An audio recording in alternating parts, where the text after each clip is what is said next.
everyone.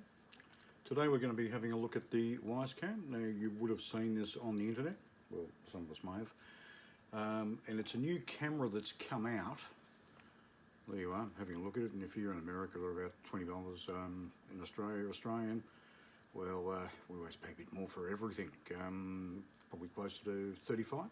So I've purchased a couple of these off Amazon, and we're going to have a look at these and be setting them up as a security system around the house, and just generally to find who's going in and out when they're not meant to. One culprit. There's another culprit as well, shorter snout, black and white, grumpy old man we call him, the cat. So getting back to probably what's a bit more the subject of what we're going to be talking about. So what we're going to do is we're going to have a look at the Wyze Cam, we're going to unbox it, and then I'm going to go and set one up, and then we're going to have a look at the footage, the motion sensing, the detection areas, and what sort of alerts you can expect. And also, I suppose, what sets it off which isn't an alert. So, in addition to the Wyze Cam, we've also got the Wyze sensors. Yep, that one there, and yep, this one. Yep, this one over here. Apparently they smell alright, so if you're into that sort of thing, that might work for you. So we've got a couple of doors out the front. We've got a camera that we're going to set up out the front, and then we're going to set these motion sensor up inside the house, and these other alerts on the doors, and just open and close them just to make sure they work. All right, let's unbox it. What do you think? Good idea. So you'll have to excuse me for the bad light. Not the brightest of days today in sunny Melbourne. Anyway, we've got the USB ring light out, so we'll see how that goes, and let's finally get these open. Now, one thing before I do, as you can see, they've got quite strong magnets in them, which is interesting. I found that when I was putting these on the shelves that yeah, they just didn't really just seem to do what I wanted them to do. But anyway, let's get them open up. Right, so we're going to unbox these. We have a Wyze Cam version 2, Wyze Cam Sense Starter Kit,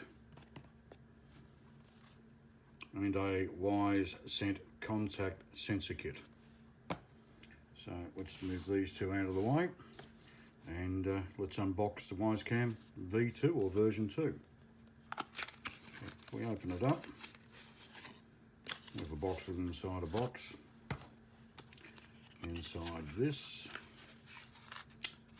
won't be needing that, we have a camera at the front. So let's open up this plastic bag, which is very reminiscent of what Apple do when you buy Apple watches and Apple products in general. All right, let's take it out of the bag.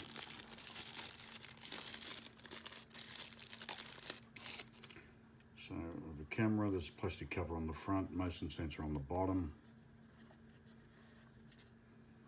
a couple of USB ports in the back, male and a female. And if I open this up on the bottom, you'll see that there's a slot where it takes a micro SD card, and there's a reset button. It's all quite nice and quite good, very effective, good package. Quite neat and tidy, and an absolute bargain if you live in America for 20 bucks, in Australia 35, still quite reasonably priced. You'd have to be happy about that. All right, let's have a look at the next one. In here we have another box, which will have a cord, a 3M adhesive sticker, magnetic mount,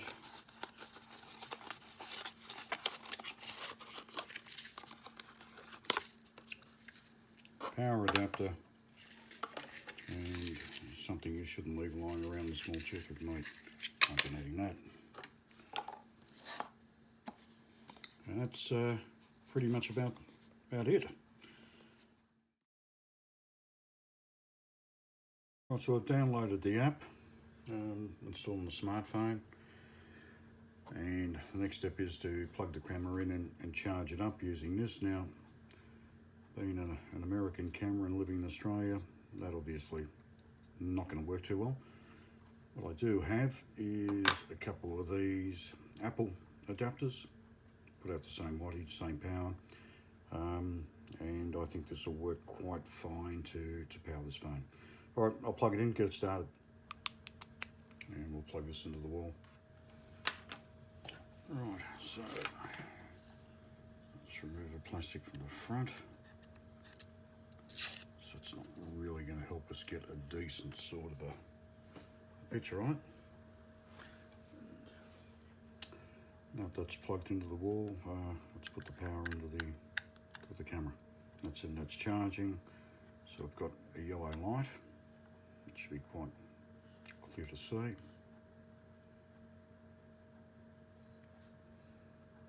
And we'll let that charge for a couple of minutes. Now, so after 20 minutes the light should start flashing. It's obviously flashing. And then we push the start up for 3 seconds to hear a voice prompt, and then follow the app to actually log the camera on. So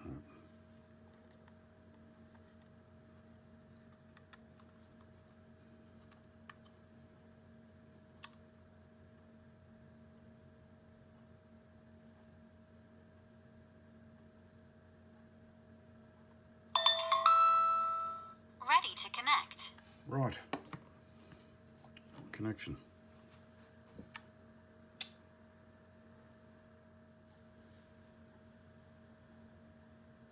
So the setup's pretty simple, just involves downloading an app, connecting the camera to the phone, and yeah.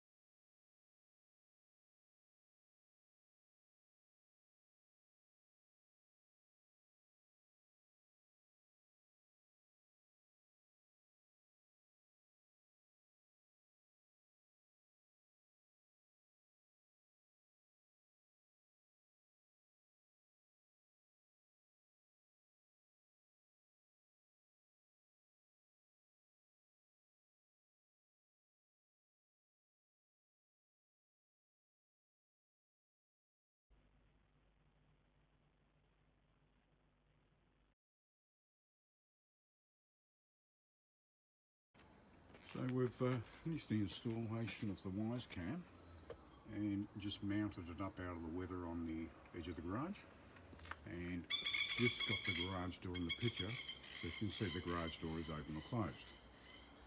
So at the moment the cord doesn't foul the garage door, which is fantastic.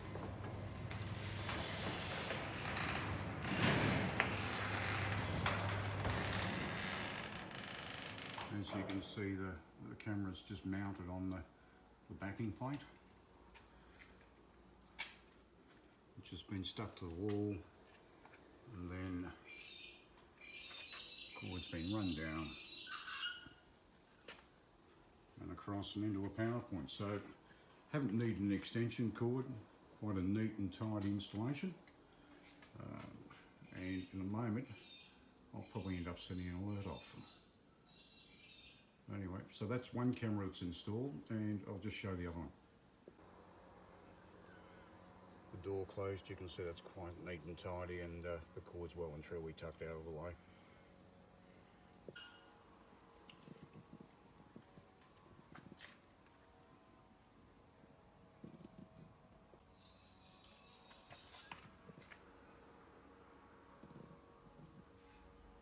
The camera's been installed down in the front door. The other camera's been installed next to the front door.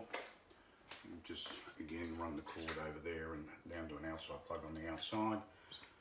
Both the cameras have 32 gigabyte SD cards installed and set to only pick up events, they're not continuous recording.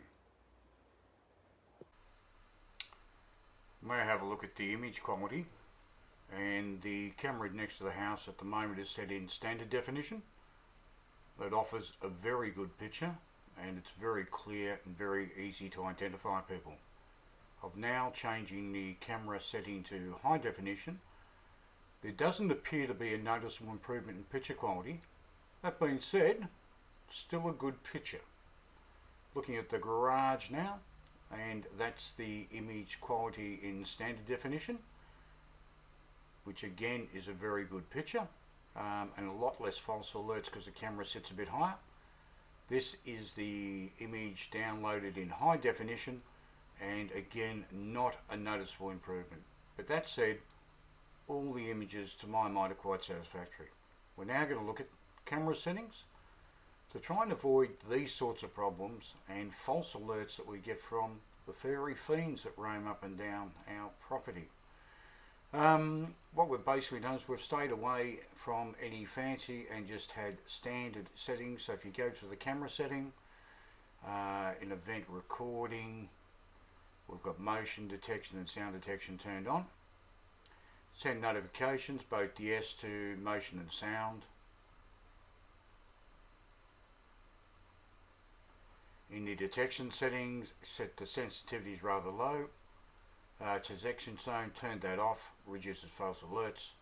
Smoke alarm and the CO2 alarm, not necessary. And there's the settings for, or the advanced settings. And that's about it.